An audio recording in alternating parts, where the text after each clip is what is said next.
Aliansi Badan Eksekutif Mahasiswa Seluruh Indonesia atau BMSI bakal menggelar aksi unjuk rasa penolakan terhadap Undang-Undang Cipta Kerja.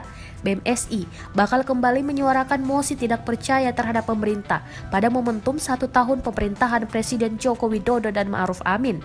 Aliansi BEM seluruh Indonesia menyatakan akan kembali turun aksi untuk mendesak Presiden RI segera mencabut Undang-Undang Cipta Kerja, serta kami tetap menyampaikan mosi tidak percaya kepada pemerintah dan wakil rakyat yang tidak berpihak pada kepentingan rakyat, ujar Koordinator Pusat Aliansi BEM SI, Remi Hastian melalui keterangan tertulisnya, Senin 19 Oktober 2020. Aksi akan dilaksanakan pada Selasa 20 Oktober 2020 pukul 13 waktu Indonesia Barat dengan estimasi massa aksi sebanyak 5.000 mahasiswa dari seluruh Indonesia, tambah Remi.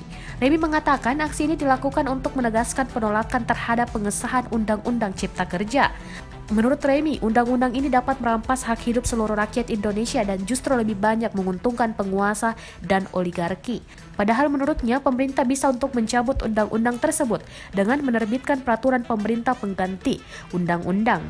Dirinya juga menyoroti permintaan dukungan dari Presiden Joko Widodo kepada Mahkamah Konstitusi untuk mendukung Undang-Undang Cipta Kerja serta revisi terhadap Undang-Undang MK.